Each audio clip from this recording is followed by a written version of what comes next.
ঢাকার ৪১৬ বছর পূর্তি উপলক্ষে ঢাকা দক্ষিণ সিটি কর্পোরেশনের উদ্যোগে চলছে মাসব্যাপী হৃদয়ে ঢাকা ২০২৬ উৎসব। এরই অংশ হিসেবে রাজধানীতে অনুষ্ঠিত হয়েছে ঢাকা হেরিটেজ সাইকেল র্যালি।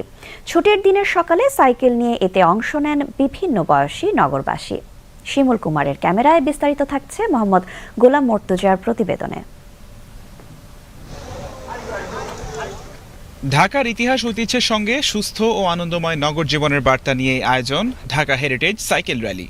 হৃদয় ঢাকা ২০২৬-এর মাসব্যাপী আয়োজনের অংশ হিসেবে শুক্রবার সকালে ঢাকা গেট থেকে শুরু হয় এই র্যালি। উদ্বোধনী অনুষ্ঠানে প্রধান অতিথি ছিলেন সড়ক পরিবহন ও মহাসড়ক বিভাগ এবং রেলপথ মন্ত্রণালয়ের প্রতিমন্ত্রী হাবিবুর রশিদ হাবিব। বিশেষ অতিথি হিসেবে উপস্থিত ছিলেন ঢাকা ৭ আসনের সংসদ সদস্য হামিদুর রহমান।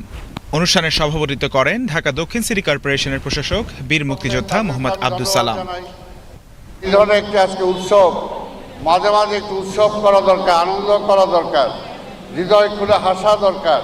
যদি আমরা শারীরিকভাবে ভালো থাকতে চাই, মন খুলে ঢাকাকে ভালো রাখতে চাই, আমরা হাসবো, আমরা খেলবো, আমরা ঘুরবো, ঢাকা শহরটাকে দেখবো, তাহলেই তো এই ঢাকা শহরটাকে সুন্দর আমরা করতে পারবো। পরিচ্ছন্ন, বাসযোগ্য ও সাইকেল বান্ধব ঢাকা গড়ার প্রত্যাশা জানান প্রধান অতিথি।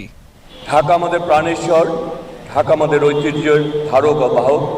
ঢাকাকে ঘিরেই আগামীর বাংলাদেশ, আগামীর প্রত্যয়। এই ঢাকাকে আমরা একটি নিরাপদ ঢাকা চাই, ঢাকাকে একটি পরিচ্ছন্ন এবং বাসযোগ্য ঢাকা চাই।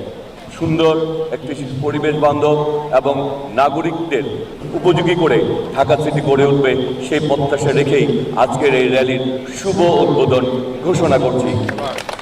ঢাকা গেট থেকে শুরু হয়ে শাহবাগ, আজিমপুর সহ ঢাকা দক্ষিণ সিটি কর্পোরেশনের বিভিন্ন এলাকা ঘুরে নগর ভবনে শেষ হয় র্যালিটি। এতে প্রতিমন্ত্রী ও প্রশাসকও সাইক্লিস্টের সঙ্গে অংশ নেন। ছুটির দিনের সকালে উৎসবমুখর পরিবেশে র্যালি সম্পন্ন করেন অংশগ্রহণকারীরা। নাগরিকদের জন্য সাইকেল চালানো আরও নিরাপদ করতে পৃথক সাইকেল লেনের দাবি জানান অংশগ্রহণকারীরা। র্যালি শেষে নগর ভবন প্রাঙ্গণে আয়োজন করা হয় পুরস্কার বিতরণী অনুষ্ঠান। এতে অংশগ্রহণকারীদের হাতে তুলে দেওয়া হয় মেডেল ও certificate. Mohammad Golam Murtaza, BTV news, Dhaka.